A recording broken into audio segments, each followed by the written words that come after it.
Bonjour à tous et bienvenue pour cette première vidéo, en tout cas en ce qui me concerne. Je me présente, je m'appelle Benjamin et j'ai 29 ans. Il y a plusieurs mois, j'ai créé ma propre chaîne YouTube, elle s'appelle BenVR et sur celle-ci, je proposais des tests de jeux en réalité virtuelle sur le casque HTC Vive. Plus récemment, j'ai conclu un partenariat avec le site réalité-virtuelle.com pour leur proposer du contenu vidéo. On démarre donc aujourd'hui cette nouvelle aventure tous ensemble avec le test d'un premier jeu, à savoir Sports Bar VR. Voilà, c'est parti pour le test de Sports Bar VR, un jeu de billard essentiellement, mais celui-ci propose également d'autres activités. Il faut savoir que le jeu est sorti il y a quelques mois et à l'époque il s'appelait Pool Nation VR. Il proposait alors uniquement un jeu de billard ainsi qu'un jeu de fléchettes. Depuis, le jeu a bien évolué et propose dorénavant d'autres activités en plus de billard que nous allons notamment découvrir dans ce test. C'est parti. Voilà, on se retrouve pour l'instant à l'extérieur du bar, c'est bien marqué Sports Bar, on est au bon endroit. On nous demande déjà de choisir si on est droitier ou gaucher. Alors je suis droitier mais je vais prendre la main gauche car j'ai remarqué que je jouais au billard de cette façon-là. Ensuite on peut soit faire le tutoriel qu'on ne fera pas aujourd'hui ou découvrir le jeu. Évidemment, on va découvrir le jeu. Voilà, c'est parti, on se retrouve dans le bar Sports Bar avec d'emblée le menu qui nous propose soit de faire une partie en multijoueur, donc de billard, soit une partie contre l'ordinateur ou encore une partie free play, c'est-à-dire seul, sans adversaire. On nous propose également les settings sur lesquels on va rapidement faire un petit tour pour vous montrer ce qu'on peut faire. Les graphiques d'abord. On peut augmenter le super sampling directement dans le jeu, ça c'est très bien. Le niveau de graphique général là, qui est réglé en ultra, et puis encore l'effet d'escalier qui peut être réduit. Vous voyez donc que j'arrive à mettre de l'ultra avec un super sampling assez élevé. J'ai une GTX 1080 pour information, mais le jeu reste quand même bien optimisé. Également, la hauteur du sol peut être réglée. Voilà, avant de se lancer dans une partie de billard, je vais vous présenter les différentes activités, mais avant tout ça, on va regarder les contrôles. Je vais donc fermer ce menu avec la touche menu. On a nos deux contrôleurs du Vive dans les mains. La base, c'est déjà le déplacement, c'est de la téléportation. On appuie sur la partie haute du touchpad et puis on relâche. La téléportation classique qui fonctionne très bien. À savoir qu'on a une petite aire qui nous permet de voir jusqu'où on peut se téléporter, c'est plutôt bien fait. Toujours les contrôles sur le touchpad, c'est cette fois partie basse. On peut faire apparaître la canne de billard à tout moment en appuyant sur cette partie. Et ça, c'est plutôt cool, sachant que c'est avant tout un jeu de billard, c'est bien pensé.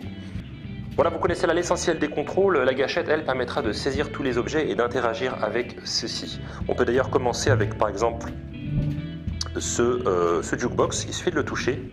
Et ça nous permet de changer la musique du bar, et ça c'est plutôt sympa.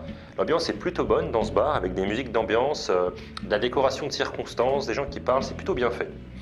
Toujours dans les différentes interactions possibles, vous voyez, je peux tout à fait pousser ces dominos, lesquels vont chuter, et ça fonctionne bien aussi. Je vous propose maintenant de découvrir un petit peu les différentes activités annexes avant de nous lancer dans une partie de billard. On a par exemple le jeu du palais qui est plutôt réussi.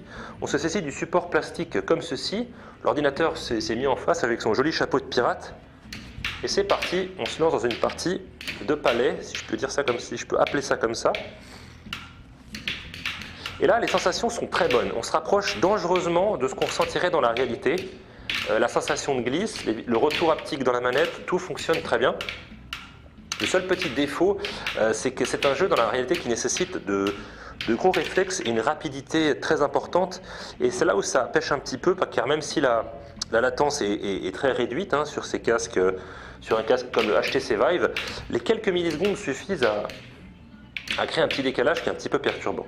Mais au-delà de ça, les sensations sont plutôt bonnes et c'est assez bluffant. Voilà, on ne s'attarde pas plus longtemps que ça sur ce jeu-là. On va passer à la suite. On a ici un jeu de dames, on va faire une partie, mais on peut facilement déplacer les pions. C'est classique, on pourrait jouer donc avec un adversaire en ligne et ça fonctionne bien. On a ici de la même manière que le jeu de dames, un jeu d'échecs, où il faudra déplacer les pions à la main comme ceci. Là encore, rien d'exceptionnel. On arrive maintenant au jeu des fléchettes qui était à la base le seul petit jeu annexe au billard. Pour ce faire et lancer une partie, on appuie cette fois-ci sur la touche menu. On a différents petits icônes et avec l'icône des fléchettes, on les fait apparaître dans notre main. On ferme le menu et c'est parti. Avec la gâchette, on saisit les flèches. Vous voyez, le score apparaît en haut. 36, c'est plutôt pas mal pour un essai. Et on a un score total de 40. Et on peut ainsi facilement se mesurer à un adversaire. Donc les fléchettes sont plutôt réussies, un jeu simple mais relativement efficace. On va continuer avec ce qu'ils appellent apparemment la ramp ball. C'est un jeu que vous connaissez, je pense. Des boules vont donc tomber. Et il faudra les lancer sur cette plateforme pour avoir le plus haut score possible. On commence avec un petit 20 points. On enchaîne avec 10. Donc là, ça fonctionne très bien. On arrive à faire des coups relativement précis avec un petit peu d'entraînement. Et le 50, parfait. Je vais tenter le 100. Pas tout à fait. Et la dernière. Oh, on n'était pas loin du 100 et elle est bloquée. Voilà, le score s'affiche en temps réel. Là encore, c'est plutôt réussi. Globalement, sur ces petits jeux annexes, c'est plutôt qualitatif. Voilà, ce bar est peuplé de différentes personnes, pas très bavardes, il faut dire. On peut s'amuser à les gifler si on le souhaite, mais ça n'aura pas beaucoup d'incidence. Ou alors gratter le nez avec une canne de billard, elles ne réagiront pas. Ces personnes-là sont purement décoratives. Par contre, sachez que la plupart des objets peuvent être saisis et lancés à travers le bar, voilà. Notamment les bouteilles de bière qu'on trouve partout dans cet établissement.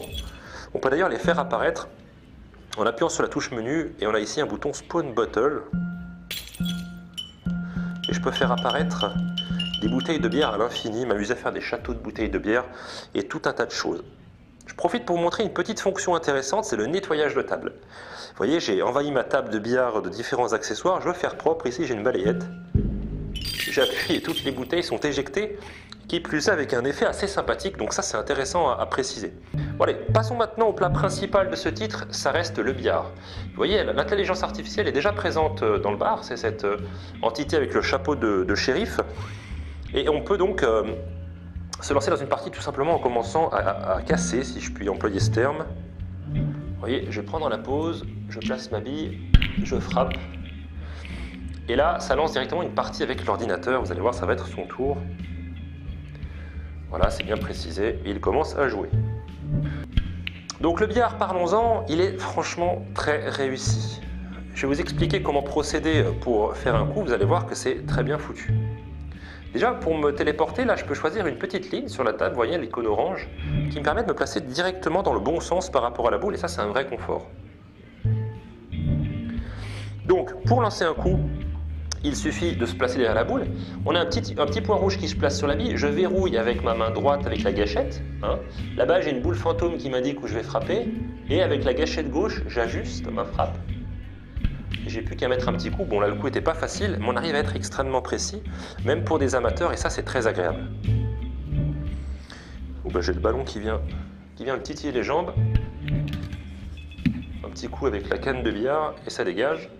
Je ne vais donc pas faire la partie entière avec l'ordinateur, ça n'a pas beaucoup d'intérêt, mais ce qui est important de dire, c'est que le gameplay du billard est extrêmement réussi, ça je l'avais déjà dit lors de mon précédent test. Je vais tenter de vous montrer si j'arrive à trouver un adversaire, une partie multijoueur. Donc on a comme ça un menu assez simple, on va sur Quick Match, et alors l'ordinateur nous cherche un opposant. Pendant qu'il fait la recherche, on peut continuer à jouer, et ça c'est plutôt aussi intéressant. Voilà, un petit peu de douceur et ça rentre assez facilement. On va enchaîner avec cette boule bleue, vous voyez, avec cette fonction de téléportation, j'arrive vraiment à me déplacer rapidement et dans le bon sens sans trop d'efforts, c'est vraiment agréable. Voilà, petit défaut qu'on pourrait reprocher au jeu mais qu'on ne peut pas imputer aux développeurs, le jeu manque un petit peu de joueurs, c'est-à-dire le mode en ligne, on attend parfois assez longtemps pour faire une partie. Ah bah voilà, au moment où j'en parle, l'ordinateur m'a trouvé un adversaire. C'est le monsieur là-bas avec son casque. Hey, can you hear me? Voilà, l'individu me demande si je l'entends, mais je peux pas lui répondre, j'ai pas mon micro. Vous voyez, on peut voir la personne se déplacer en temps réel, placer ses mains. C'est plutôt bien fait de ce côté-là. On peut voir où il regarde avec précision. Tous des petits détails sympathiques en multijoueur.